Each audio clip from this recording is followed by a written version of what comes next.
2024 లేదా 25లో డిగ్రీ లేదా బీటెక్ చదివారా? సాఫ్ట్‌వేర్ జాబ్ కోసం ఎదురు చూస్తున్నారా? అయితే కోడ్ జ్ఞాన్ 100 డేస్ కోర్సులో చేరండి, జాబ్ సాధించండి. నమస్కారం అనిల్ సింగ్ గారు. నమస్తే శిరీష. సార్, బేసిక్గా మనము ఇన్వెస్ట్ చేసే ప్రాసెస్లో చాలామంది కూడా రీసెర్చ్ చేసి లేదంటే అవేర్నెస్ తెచ్చుకొని ఒక మంచి మ్యూచువల్ ఫండ్లో అయినా స్టాక్ మార్కెట్లో అయినా వాళ్ళు ఇన్వెస్ట్ చేసి అండ్ అలాగే మార్కెట్ కూడా చూస్తే ప్రాఫిట్లోనే ఉండి మార్కెట్లు కూడా బాగానే ఉన్న సందర్భాల్లో కూడా వాళ్ళు లాస్లోకి వెళ్ళిపోవడము లేదు అంటే కంప్లీట్గా మునిగిపోవడము మనం చూస్తూ ఉన్నాం. ఎందుకు అలా జరుగుతుందంటారు? సింపుల్ అండి. ఈత రానప్పుడు మీరు బావిలో దూకినా నదిలో దూకినా మునిగిపోవడం అంటూ ఖాయం. సో ఏంటంటే బేసిక్ నాలెడ్జ్ అవసరం. ఇప్పుడు మనం ఒక క్రైసిస్లో ఉన్నాము, మనం మునిగిపోతున్నాం అని చెప్పి మనకు తెలిసినప్పుడు ఏం చేయాలి? మనం కాలు చేతులు ఆడాలన్నమాట. సో మన కాలు చేతులు ఆడకపోతే you cannot survive. It's as simple as that. ఈత రావాలి. అబ్సల్యూట్లీ. సో ఆ ఈత రావాలి అంటే ఏం చేయాలి? ఫస్ట్ నేర్చుకోవాలి. So learn before you invest అని చెప్పి కూడా నేను ప్రతిసారి చెప్తూ ఉంటాను. పెట్టుబడి పెట్టే ముందు నేర్చుకోండి. మాకెందుకండి అంత అవసరమా? మాకు షేర్ మార్కెట్ గురించి ఏం తెలియదు, నేను పెట్టుబడి పెట్టేస్తా, అది పెరుగుతూ ఉంటుంది మార్కెట్తో పాటు. అలా లేదు. దయచేసి అర్థం చేసుకోమని చెప్తున్నాను నేను అందరికీ కూడా. ద పాయింట్ ఏంటంటే మీరు మీ ఫ్రెండ్, కొలీగ్, చుట్టాలు అందరూ ఇన్వెస్ట్మెంట్ చేస్తున్నట్టుగా వాళ్ళ బాటలో మీరు కూడా నడుద్దాం అని చెప్పేసి చేస్తున్నారు. ప్రాబ్లం ఏంటంటే వాళ్ళు హాఫ్ నాలెడ్జ్తో ముందుకెళ్తున్నారా, ఫుల్ నాలెడ్జ్తో ముందుకెళ్తున్నారా అన్న విషయము మీరు అడిగి మరి కాస్తంత డీటెయిల్స్ తెలుసుకొని మరి ఏదన్నా ఇన్ఫర్మేషన్ తెచ్చుకున్నారా? లేదు. సరే అడిగామండి అంటారు. ఏమడిగారు? వాళ్ళు అందులో మాస్టర్ క్లాస్ ఏదైనా అటెండ్ అయ్యారా? ఏదైనా ట్రైనింగ్ తీసుకున్నారా? సరే ఏదైనా నాలెడ్జ్ ఆల్రెడీ ఏదైనా బుక్ చదివారా? లేదంటే వాళ్ళు ఏదైనా రీసెర్చ్ అనలిస్టా, పోర్ట్ఫోలియో అనలిస్టా, టెక్నికల్ అనలిస్టా? అలాంటి డీటెయిల్స్ అన్నీ మీకు తెలియాల్సిన అవసరం ఉంది ఇక్కడ. ఎందుకంటే మీ రూపాయి అండి, మీరు కష్టపడి సంపాదించిన ప్రతి రూపాయి కూడా ఒకవేళ ఎక్కడైతే పెట్టాలో అక్కడ కరెక్ట్గా పెట్టే ముందు మీ ఆలోచన అవసరం కదా. ఖచ్చితంగా. మీ పెట్టుబడి కంటే ముఖ్యమైనది మీ ఆలోచన, మీ డెసిషన్ మేకింగ్ పవర్ అనమాట. మీరు ఎప్పుడైతే ఆలోచనని మీరు ఒకవేళ పక్కన పెట్టారనుకోండి, ఆయన పెట్టాడు నేను పెడుతున్నా, that is wrong. So you are trying to go in a herd mentality అనమాట. హర్డ్ మెంటాలిటీ అంటే మేకలన్నీ కూడా కలిసి ఒకే చోట్లో వెళ్తుంటాయి. ఎందుకు వెళ్తుంటాయి? అక్కడ కోయబడతాయి, వాళ్ళకి తెలియదు ఆ విషయం.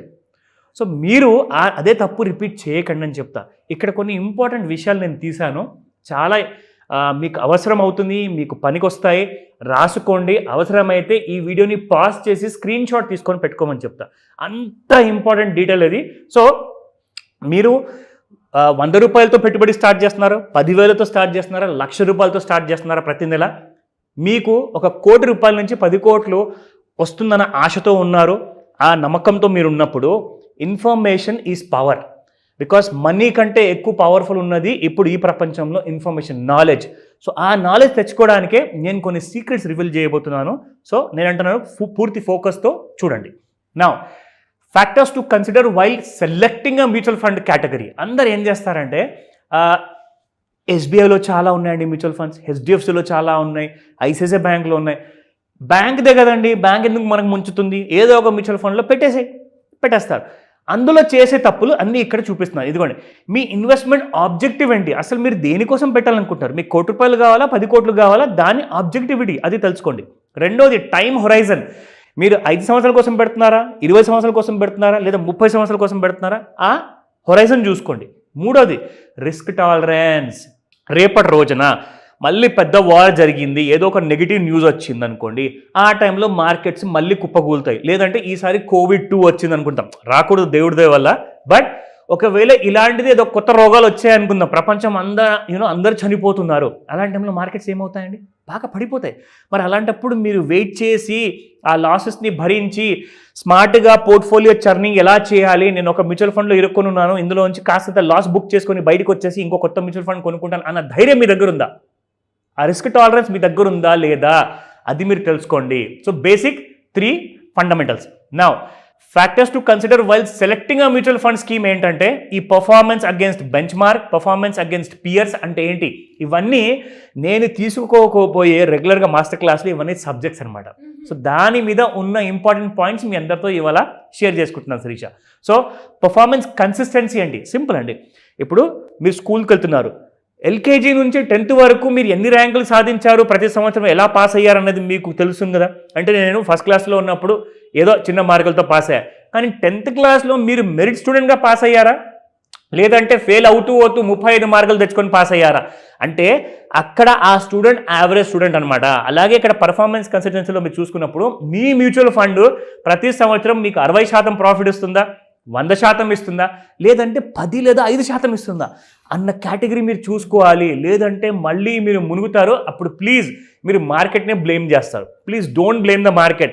మనకు ఒకవేళ ఈత రాకపోతే మనం సముద్రానో నదినో మనం బ్లేమ్ చేయలేము. ఆ విషయం అర్థం చేసుకోండి. ఫండ్ మేనేజర్ ఎక్స్పీరియన్స్, ఎవరైతే ఆ డెసిషన్ తీసుకుంటారో మీ డబ్బులు ఎక్కడ పెట్టాలన్నది, ఆ డెసిషన్ మేకింగ్ తీసుకుంటున్న పర్సన్ ఎవరు, అతని పేరేంటి, అతని బ్యాక్గ్రౌండ్ ఏంటి, అవన్నీ తెలుసుకోండి.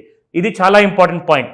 ఒకవేళ సార్ మాకు చదువు లేదు, మాకంత టైం లేదు అంటే నా దగ్గర రండి, నేను మీకు నిమిషంలో ఎలా గుర్తుపట్టాలి అవన్నీ మీకు నేర్పిస్తా. ఓకేనా?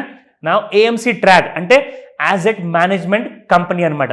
వీళ్ళ ట్రాక్ రికార్డ్ ఏంటి, ఎలా వీళ్ళు గత 10 సంవత్సరాల్లో ప్రాఫిట్ ఇచ్చారా అసలు ఇవ్వలేదా, లేదా లాసులో ఇస్తున్నారా, అవన్నీ మీరు ట్రాక్ చేయాలి. ఎలాగా? జస్ట్ 30 సెకండ్స్ టైం పడుతుంది. క్లాస్ అనేది నేర్పిస్తా. యాజెట్స్ అండర్ మేనేజ్మెంట్ ఇవన్నీ కూడా తెలుసుకోవాలి. దీన్ని అంటారు షార్ట్ ఫామ్లో AUM. ఓకేనా?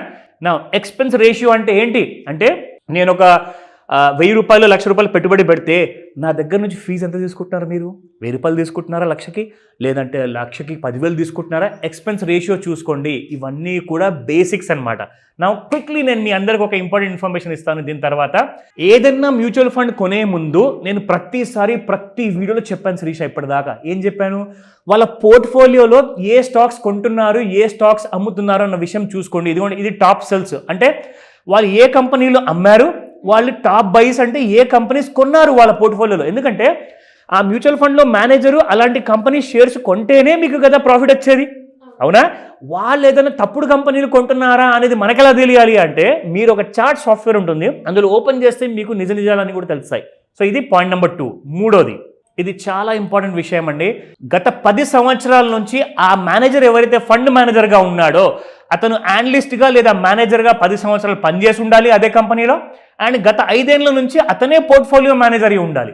ఇవన్నీ చాలా బేసిక్ అండి. ఇవన్నీ కూడా చిన్న పిల్లలు కూడా ఈజీగా గుర్తుపెట్టుకుంటారు ఇవన్నీ చెప్తే. మనమైతే పెద్దవాళ్ళం కదా, కొన్ని వేలల్లో లక్షల్లో మనం ఆదాయం సంపాదిస్తున్నాం మరి.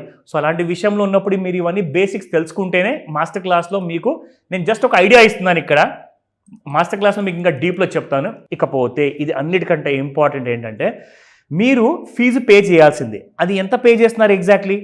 ఇన్వెస్ట్మెంట్ మేనేజ్మెంట్కి 0.60% ఇస్తున్నారు, ట్రైలింగ్ కమిషన్ 1% ఇస్తున్నారు, ఆపరేటింగ్ ఎక్స్పెన్సెస్ 0.10% ఇస్తున్నారు, ట్యాక్సెస్ చూసుకుంటే 0.19% ఇస్తున్నారు. టోటల్ కలుపుకుంటే 1.89%. అంటే మీరు ప్రతి 10 రూపాయలకి 2 రూపాయలు పే చేస్తే మీకు మిగిలేది 8 రూపాయలే.